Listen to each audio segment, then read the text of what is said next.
구약 성경이 물론 어려운 책이긴 하지만 이렇게 전체 숲을 보고 공부를 하면 또 어렵지만 또 않아요. 다니엘서가 지금 이제 지난번에는 역사가 뭐냐 거기에 대해서 쭉 설명을 했고, 이제 8번 누가 역사의 진정한 주인이냐, 다니엘서가 그걸 얘기한다 이런 뜻이에요. 자, 제가 늘 하던 대로 이제 여러분 강의안을 다 받으시고, 보니까 오늘 강의안을 새로 이렇게 많이 받으시는데 지난번에 드린 건 다 어디다 고물상에 팔아버렸나요?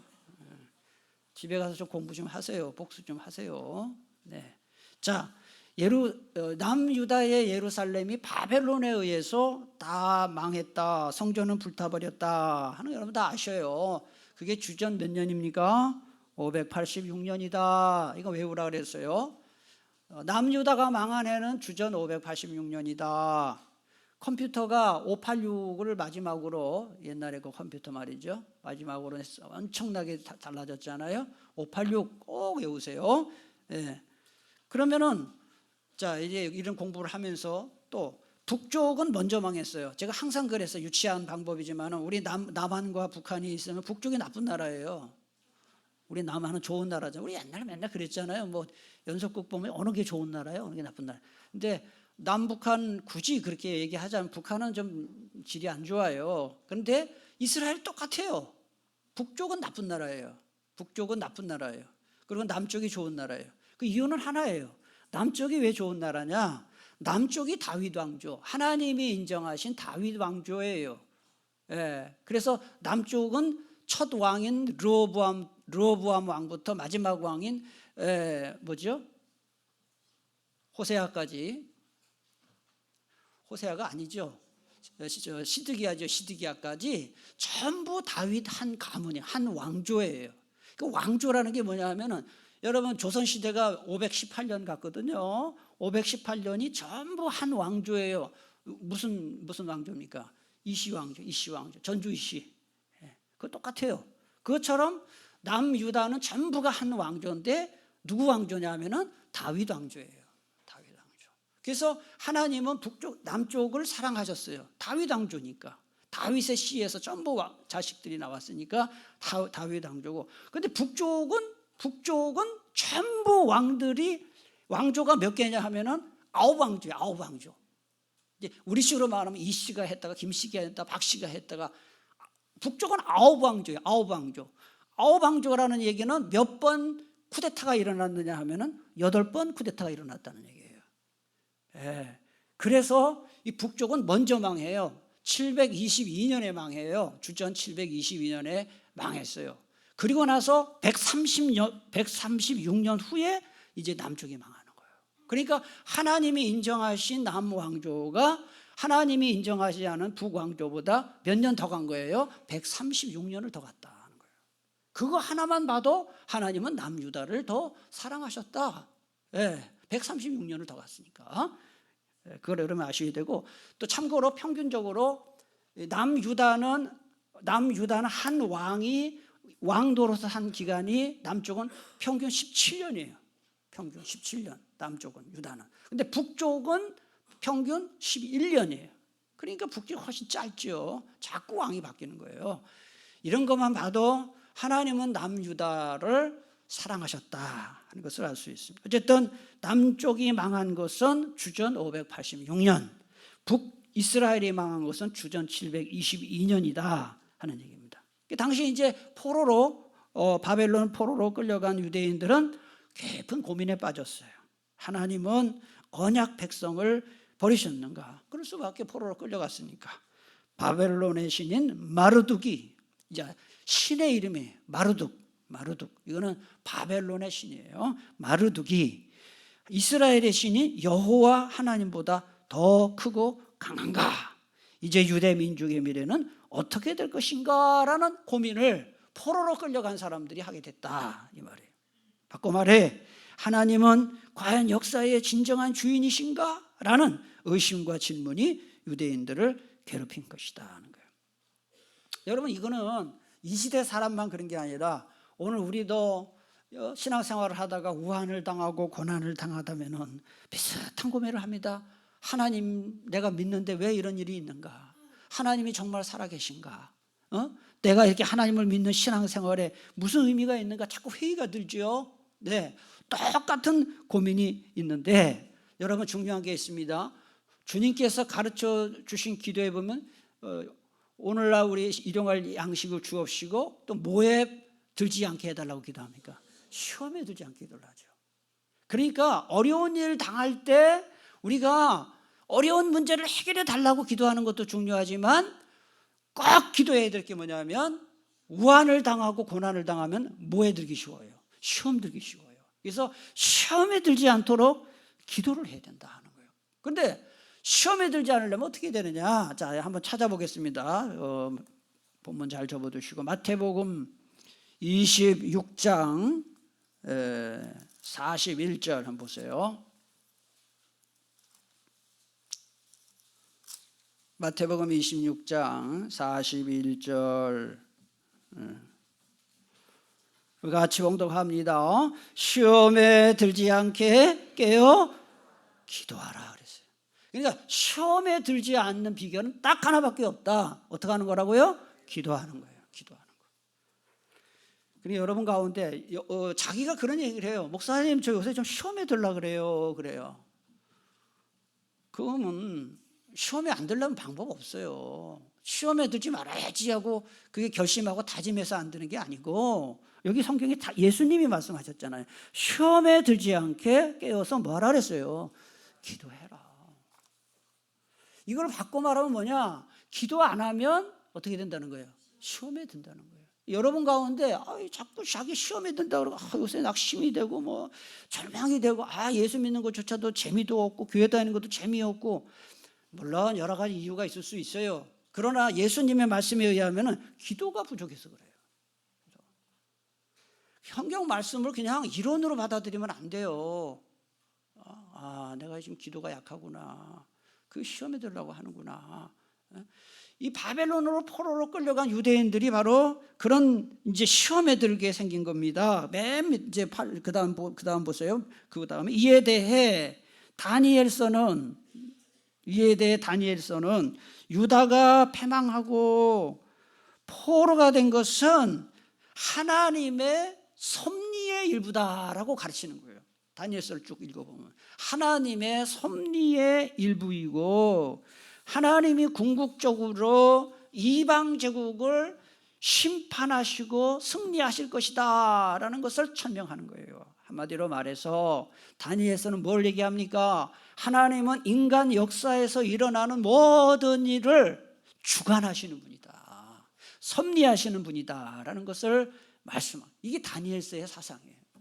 역사에서 일어나는 모든 일 중에 하나도 하나님의 손이 가지 않은 것이 없고, 하나님이 다 주관하시고 하나님이 다 섭리하신다라는 사상이 다니엘서에 나타나 있는데, 오늘 특별히 다니엘서 우리 본문 2장 21절을 한번 보세요. 그런가 안 그런가? 다니엘서 2장 21절 같이 봉독하겠습니다. 그는 때와 계절을 바꾸시며 왕들을 패하시고 왕들을 세우시며 지혜자에게 지혜를 주시고 총명한 자에게 지식을 주시는도다. 아멘. 누가 이렇게 하신다는 거예요? 하나님이 그렇게 하신다.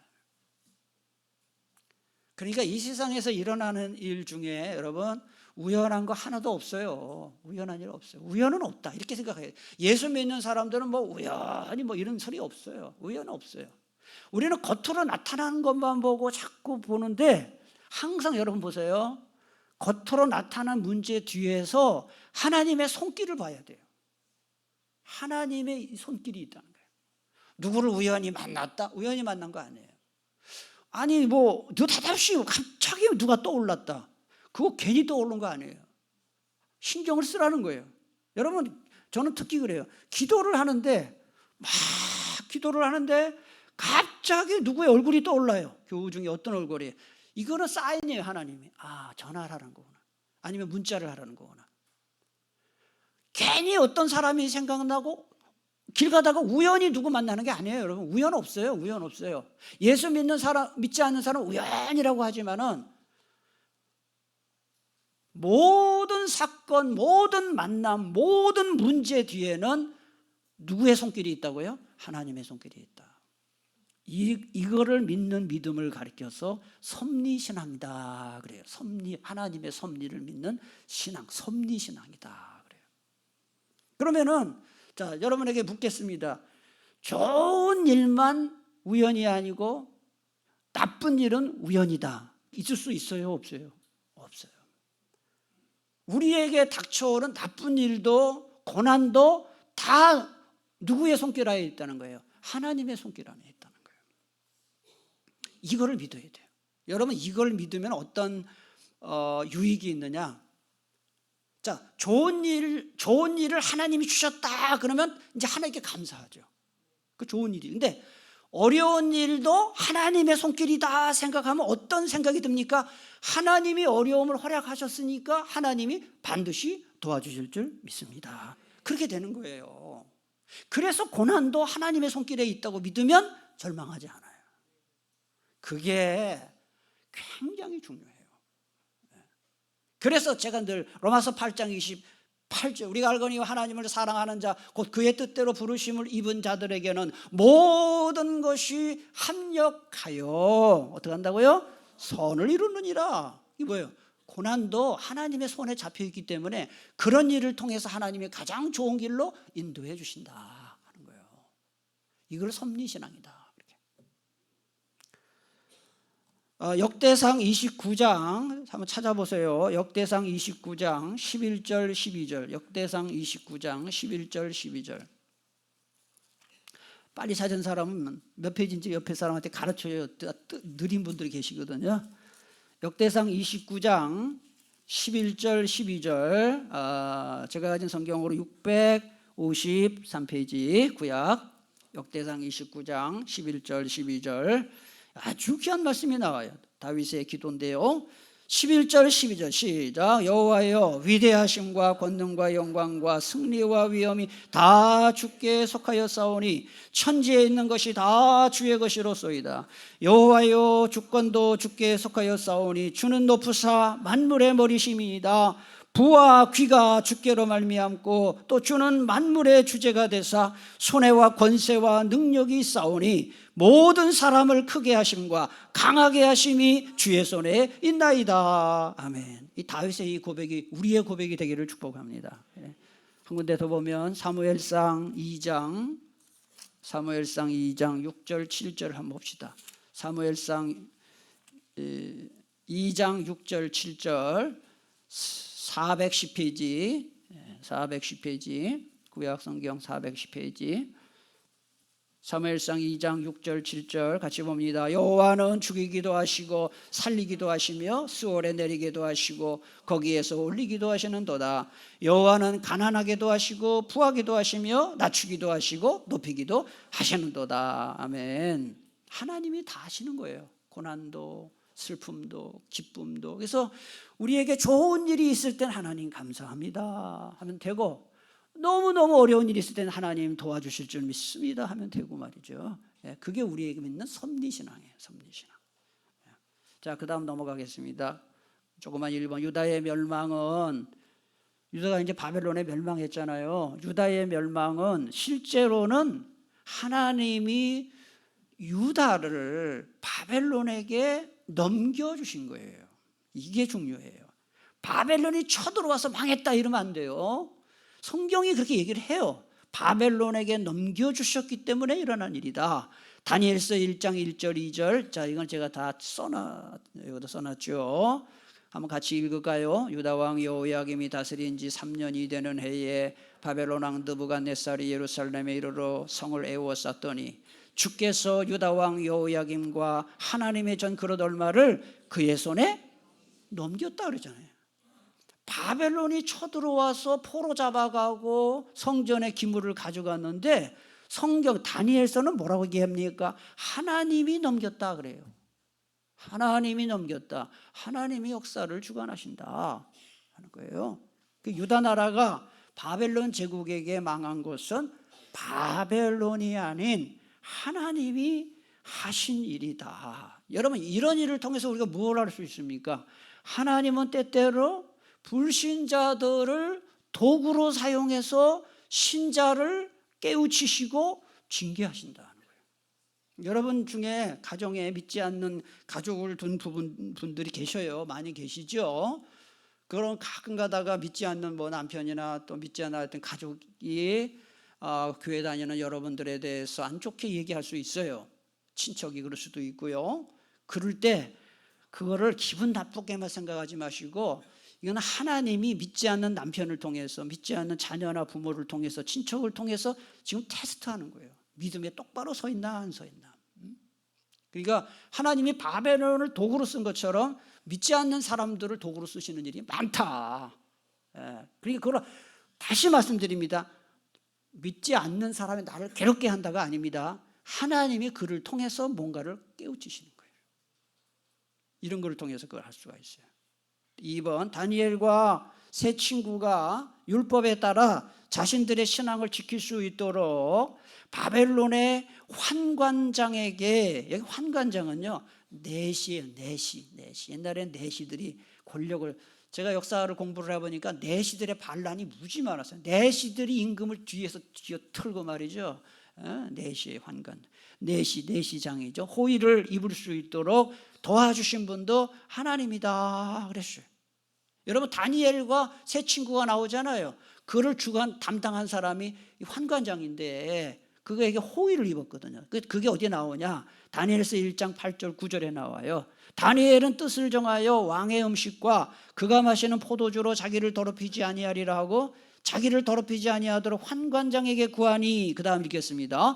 하나님이 다니엘로 하여금 환관장에게 은혜와 긍휼을, 그러니까 보면 다 하나님이 하신 거예요. 하나님이. 이게 중요한 거예요. 번역 성경에 보니까 다니엘 1장 9절, 하나님은 다니엘에게 궁중 대신에 환심과 동정을 사게 하셨다. 하나님이 하셨다. 공동 번역에 보니까 사랑과 귀염을 받게 해주셨다. 현대어 성경에 보면 아끼고 사랑할 마음을 주셨다 그랬어요. 만약에 이 환관장이 다니엘 도와주지 않고 다니엘의 세 친구를 도와주지 않았다 그러면은 다니엘에게 그렇게 출세할 수 없었어요. 왕한테까지 어떻게 가겠어요? 그러니까 이 사람들의, 자, 여기서 우리가 얻을 수 있는 교훈이 있습니다. 사람들의 모든 호의, 사람들의 모든 도움, 이거는 그 사람에게서 오는 것 같지만은 사실은 하나님이 주시는 것이다 하는 거예요.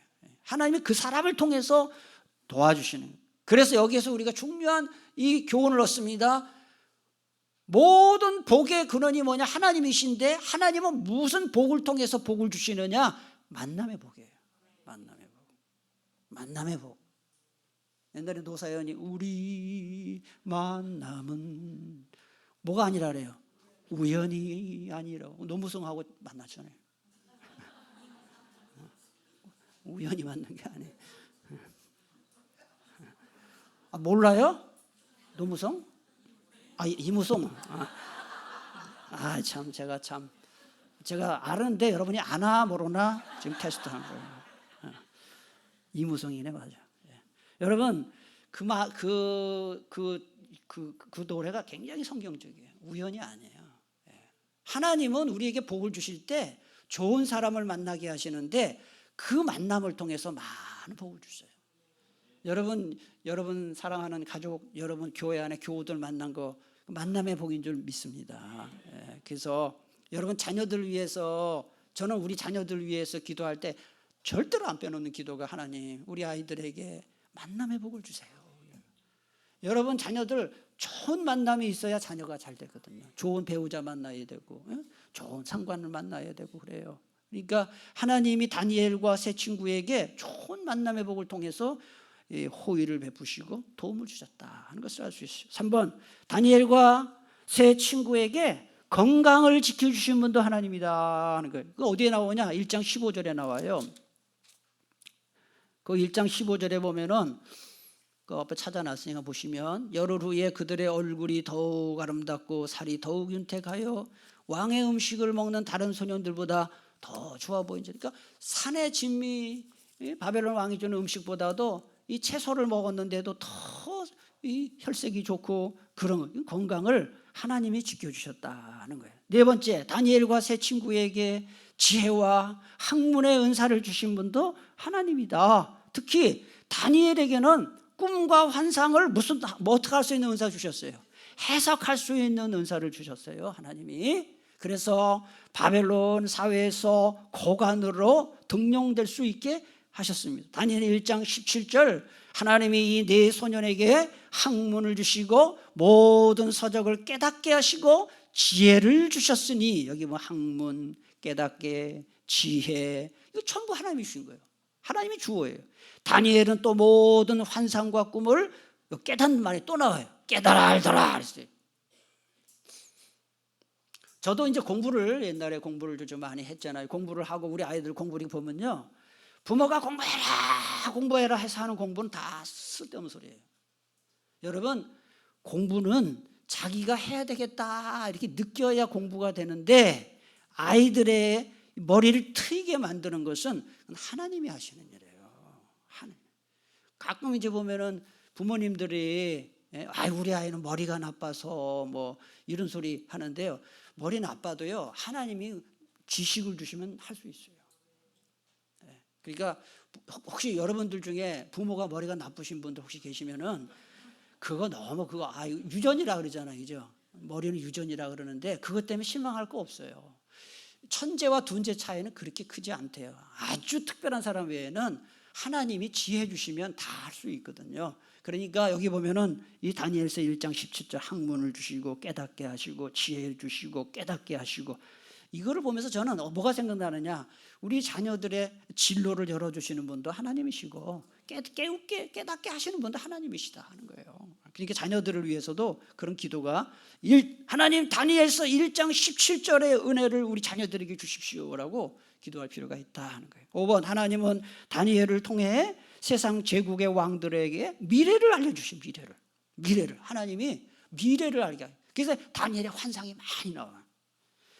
다니엘서 2장 28절부터 30절 보면 그 줄친 것만 한번 보세요. 줄친 것만 시작. 은밀한 것을 나타내실 이는 하늘에 계신 하나님. 그 다음에 그 밑에 은밀한 것을 나타내시는 은밀한 것을 나타내시면 전부 하나님이 하신 거예요. 미래의 일. 6번, 하나님은 세상 제국의 흥망성쇠를 주관하신다. 다니엘 4장 3절, 하나님의 나라는 영원한 나라요 그의 통치는 대대에 이르다 그랬어요. 7번, 하나님은 교만한 왕을 폐하심으로써 낮추시고 다시 어떻게 하시느냐 하면 회복을 시켜주셔요. 회복시켜 주신다는 거예요. 낮추기만 하시는 게 아니라 회복을 시켜주신다. 다니엘서에 나오는 얘기, 여러분 여기서 알 수 있는 게 뭡니까? 교만하면 망하고 겸손하면 하나님이 높여주신다. 그런데 우리가 교만을 떨지 않고 겸손해지는 지름길이 뭐냐? 전 두 가지가 있다고 생각해요. 내가 겸손해야지 해서 겸손해지는 게 아니에요. 첫째는요, 항상 하나님 앞에 내가 나를 비춰봐요. 하나님 앞에 서면 작아질 수밖에 없어요. 사람과 비교하면 교만해져요. 그런데 하나님 앞에 딱 서면은, 하나님 앞에 우리가 뭔데? 두 번째는 뭐냐 하면은 말씀의 거울로 늘 자기를 비추어 보면 자기가 주인인 것을 알게 되는 것입니다. 그래서 겸손할 수밖에 없어요. 그래서 항상 여러분, 사람과 사람 비교하지 마세요. 여러분과 다른 사람, 나는 저 사람보다 기도 많이 해, 나는 저 사람보다 성경을 많이 알아, 나는 저 사람보다 교회 열심히 일해, 그런 짓 하지 마세요. 하나님과 비교를 하세요. 하나님 앞에 서면 다 똑같은 주인입니다. 다른 사람 함부로 정죄할 거 없습니다. 그 다음 8번, 하나님은 왕들을 저울에 달아 평가하고 심판하신다. 지금 다니엘에 다 나오는 얘기예요. 성경구절 써놨어요. 9번, 하나님은 고난과 핍박 속에 던져진 당신의 백성들을 보호해 주신다. 보호해 주신다. 여러분, 고난에 처한 하나님의 백성들은 내버려 두지 않습니다. 하나님 반드시 보호해 주신다는 거. 10번, 하나님은 미래를 설계하시고 주관하신다. 이것을 다니엘을 통해 계시하셨다. 9번입니다. 큰 9번.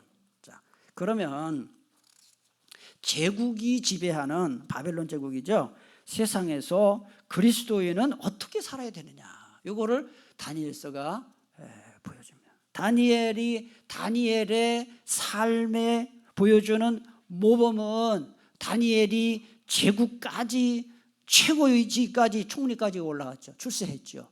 그걸 보여주는 게 아니에요. 다니엘서는 그가 사탄의 앞잡이 노릇을 하는 제국의 힘과 질서가 지배하는 세상 한복판에서 하나님의 백성으로서의 정체성을, 아이덴티티라고 해요, 영어로는요. 정체성을 온전히 지키는데 성공했다 하는 거예요. 여러분, 다니엘이 총리가 된 다음에도 하나님을 계속 믿었어요? 안 믿었어요?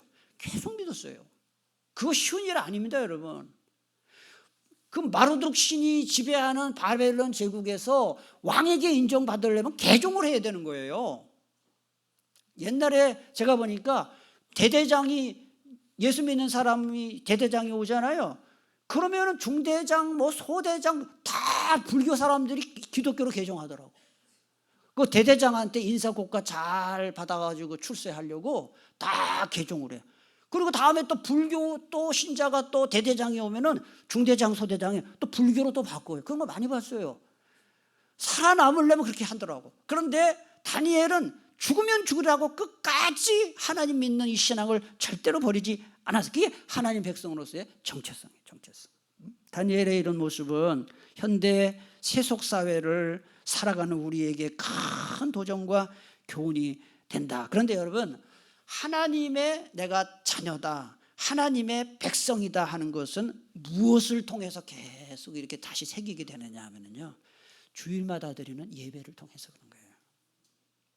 그래서 주일 예배 나오는 게 단순히 하나님께 예배 드리는 것뿐만 아니라, 아, 내가 하나님의 자녀지, 하나님이 나를 자녀로 삼아 주셨지 하는 것을 깨닫는. 그래서 예배 마치고 딱 돌아갈 때 여러분의 마음속에, 아, 나는 하나님의 자녀다, 하나님은 나를 사랑하신다 하는 그런 자존감, 자부심, 감사, 항상 그게 좀 충만해서 예배 마치고 돌아가시기를 축복합니다.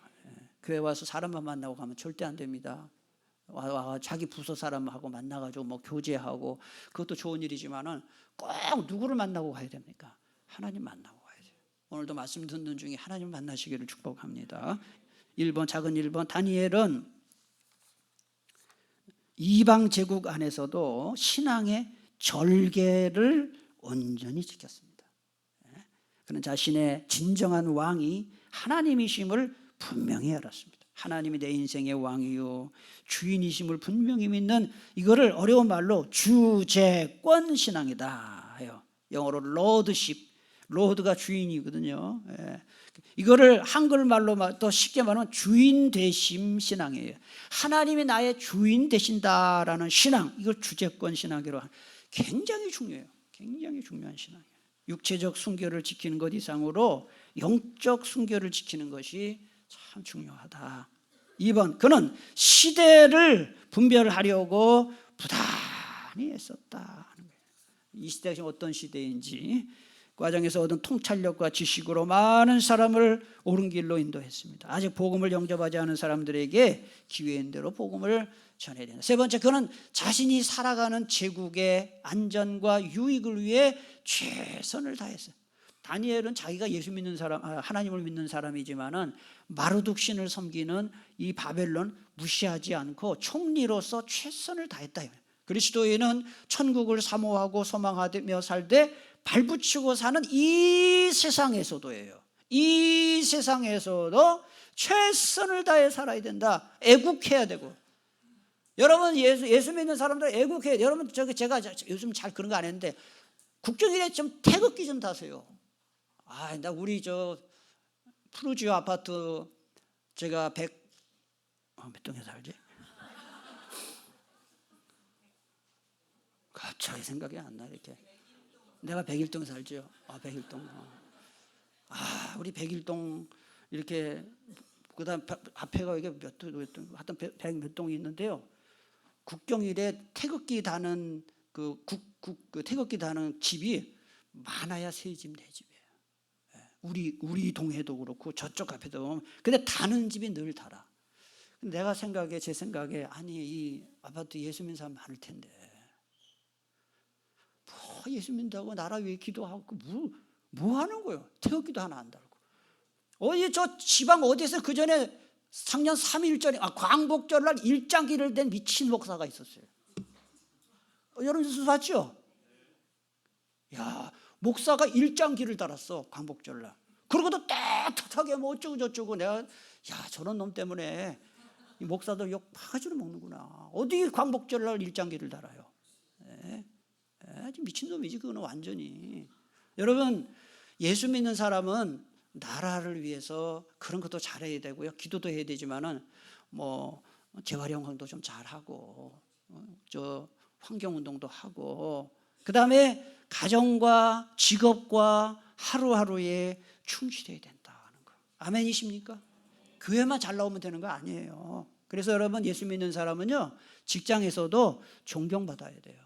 인정받아야 돼요. 아, 당신 같은 사람만 있으면 내가 교회 가겠다. 그리고 어느 교회 다니시냐고. 아, 난 삼국제교회 다닌다. 그래서 여러분들이 여러분 보고 우리 교회로 오는 사람들이 있어야 정상인데 그게 많지 않아요. 여러분 보고 오는 사람 있어요 지금? 아니, 갑자기 표정들이 안 좋네요. 이게 안 되는 거예요. 이게 직장에서도 예수 믿는 사람답게 해야 돼. 직장에서도. 이걸 다니엘이 잘한 거예요. 이런 걸 배우라 이 말이야. 4번, 그는 위에 세 가지 책무를 감당하기 위해서 늘 기도에 힘썼다. 다니엘의 기도 유명하죠. 1. 느부갓네살의 꿈을 해석하는 일을 놓고 세 친구들과 함께 기도했습니다. 다니엘 2장 16, 18절에 보면은 저기 보면은 여기 쫙 줄친 것만 보세요. 시간 없으니까. 제가 오늘 끝내려고 해요. 자꾸 이게 안 끝나가지고 안 되겠어. 왕에게 그 해석을 알려드리리다. 그렇게 했죠. 그 다음에 그 친구 3명 이름이 뭐죠? 하나냐, 미사엘, 아사라에게 그 일을 알려요. 그리고 그 친구들에게 뭐라고 얘기하냐 끝에 보세요. 그들로 하여금 어떻게 했습니까? 구하게 한다는 게 뭐예요? 기도 좀 해라. 우리 함께 기도하자. 여러분, 중요한 문제, 가정에 개인의 중요한 문제가 있을 때는 절대 혼자 기도하지 마세요. 성경에서 배우는 거예요. 다른 사람한테 기도 부탁하세요. 중보기도 부탁하시고요, 합심 기도하세요. 성경에 보면은 큰 문제를 놓고, 여러분, 예수님이 십자가에 돌아가시고 부활을 승천하신 후에 마가 요한의 다락방에서 120명의 성도들이 모여서 간절히 기도할 때 그곳에 성령께서 임재하셨잖아요. 오순절 성령 강림했었지. 베드로가 감옥에 갇히자 마가 요한의 다락방에 또 교인들이 간절히 모여서 그를 석방되도록 기도했어요. 그러니까 성경에 보면은 중요한 문제, 큰 문제가 있을 때마다 절대 혼자 기도하지 않아요. 다른 거는 부탁하지 마세요. 뭐 다른 거 돈 좀 빌려달라더니 이런 건 하지 말고, 부탁해도 되는 거 딱 하나 있어요. 뭐 해달라고요? 나를 위해 기도해 주세요. 그런 부탁은 많이 해도 돼요. 나를 위해 기도해 주세요. 그 다음에 또 부탁받으면 기도하고. 이게 지금 다니엘이 친구들한테 그랬어요. 구하게 아니라. 자 보세요. 그들로 하여금 구하게 아니라 그랬어요. 기도 부탁하는 거 성경적이다. 그리고 기도 부탁 받았으면 네 그래 놓고 다 잊어먹고 이러지 말고. 그런 사람들 많아요. 그래 놓고 다음에 기도해 줘서 고맙다 그러면서 밥 이렇게 한 끼 사겠다는 되게 미안한 거지. 그러면 기도도 안 해줘 놓고 또 기도 한 척하고 밥도 먹고 그러면 양심에 그건 털난 거지 완전히. 중보기도 요청 받으면, 저는요, 목사님 기도해 주세요 그러면 제 메모 수첩이 있어요. 바로 적어요. 거기다. 아니면은 핸드폰에 메모장에다 적어서 새벽 때 꼭 그분을 위해서 기도해요. 여러분 비껴나 말거나 그렇게 해요. 그래서 그 문제가 해결되고 나면은 목사님 기도해서 감사합니다. 그럼 딱 지워버려요. 해결됐으니까. 여러분 혼자 기도하는 것과 합심해서 기도하는 것은 천지 차이가 난다. 결과에. 이걸 믿으셔요. 그래서 자, 문제가 있으면은 어떻게 하라고요? 다른 사람에게 기도해 주세요. 어떤 분은 너무 자존심이 세가지고 자기는 아무 문제가 없는 것처럼 여러분 혹시 친교회나 어떤 부서에서 나눔할 때 혹시 문제 없냐면 나 문제 없어. 근데 진짜 문제 없는 사람이 어디 있어? 다 문제 있지. 그거 안 돼요. 여러분 어떤 부서가 잘 되는지 아세요? 자기의 약점과 그 고민을 털어놓는 부서가 그 모임이 풍성해요. 그게 왜 좋은지 아세요? 기도 제목 나누는 것도 좋지만 나만 어려운 게 아니구나. 다 어렵구나. 그래가지고 거기 은혜 받아. 그러니까 다른 사람이 힘들다 그러면은 그게 시험거리가 되지 않고 나만 어려운 게 아니구나 해서 은혜를 받아요. 그래서 어떤 교회 목사님 제가 얘기했잖아요. 어떤 교회 목사님은 그 아들이 삼수했어요. 삼수. 우리 아들도 삼수했구나. 근데 교인들이 되게 좋아한대요. 목사님 아들이 삼수하는 걸 되게 고맙게 생각한대. 왜? 목사님 아들도 삼수하는구나. 그게 제가 웃기려고 하는 게 아니고요. 다른 사람이 어려운 일을 당했을 때 사람들이 그걸 나누면 동질감을 느껴요. 공감대가 형성이 돼요. 그래서 자존심 세우면서 나는 아무 문제 없다고 그러면 그 모임이 제대로 안 돼. 그리고 뭐 물론 숨길 것도 있겠지요. 뭐 다 얘기 그렇지만 가능하면 다 내놓고 얘기하고 숨긴다고 숨겨지지도 않아. 솔직히 말하면 왜 그런지 알아요? 그 얼굴에 다 쓰여 있어.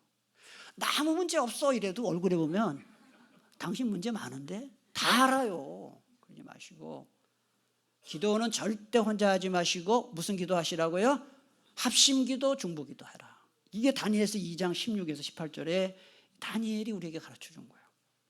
두 번째, 메디아의 다리오 왕 시절 기도하지 말라는 왕의 조서를 무시하고 예루살렘을 향해 기도했어. 다니엘서 6장 10절에 보면 그 줄친 거 보세요. 예루살렘으로 향한 창문을 열고 전에 하던 대로 어떻게 해요? 하루 3번씩 무릎 꿇고 기도. 이걸 정시 기도라 그래요. 시간 정해놓고 하루 3번씩 시간을 정해놓고 하는 기도를 정시 기도다 그래. 예? 기도에 힘쓰되 목숨을 걸고 이거 기도하다 발각되면 나중에 죽잖아요. 기도에 힘쓰되 목숨을 걸고 기도한 것이다. 우리의 기도 생활은 어떤가? 정시기도 하시고 꾸준히 기도하시고 지난번에 제가 가르쳐드린 대로 단문기도 많이 하세요. 단문기도 짧은 기도를 자주 하세요. 3번, 다리오 왕 첫 해에 성경을 연구하면서 유다인들의 죄에 대해 자복하며 예루살렘의 회복과 성전의 재건을 위해 기도했다. 여기서 중요한 것은 개인만 회개하지 마시고요. 개인 회개기도 개인 기도만 회개하지 마시고 뭐를 위해서도 회개해야 돼요? 사회와 국가를 위해서도 나라를 위해서도 회개해야 된다. 4번, 페르시아 고레스 왕 3년에 티그리스 강변에서 3주간 고행하며 기도하던 중 본 환상의 뜻을 알게 해달라고 기도했어요. 하나님이 천사를 통해 환상의 뜻을 계시하셨으나 페르시아의 영이 해방하는 까닭에 미가엘은 천사장이에요. 천사장. 미가엘 천사가 그래서 여러분 그 영어 이름 중에 미첼이라고 있죠. 미첼이 바로 미가엘에서 따온 거예요. 영어 이름 미첼이라는 이름 많아요. 그게 미가엘에서 따온 거예요. 기도 도와줌으로써 비로소 다니엘에게 환상의 뜻이 알려졌습니다. 다니엘서 10장 21절 거기 보면 오직 내가 먼저 진리의 글에 기록된 것으로 내게 보이리라. 나를 도와서 그들을 대항할 자는 너희의 군주 미가엘 뿐이라. 자, 기도해야. 자, 결론입니다. 기도해야 성령님이 우리에게 무슨 영을 주시느냐? 지혜와 계시의 영을 주신다. 기도해야 지혜와 계시의 영을 주셔서 하나님의 뜻과 성경 말씀을 잘 깨닫게 해주죠. 그래서 개인적으로 성경 읽을 때 설교 말씀을 듣기 전에 여러분 주일날 오셔서 예배 시작되기 전에 하나님 저에게 지혜와 계시의 영을 주셔서 말씀 잘 깨닫게 해 주시옵소서라고 기도하세요. 에베소 1장 17절 다 같이 읽고 마치겠습니다. 시작. 우리 주 예수 그리스도의 하나님 영광의 아버지께서 지혜와 계시의 영을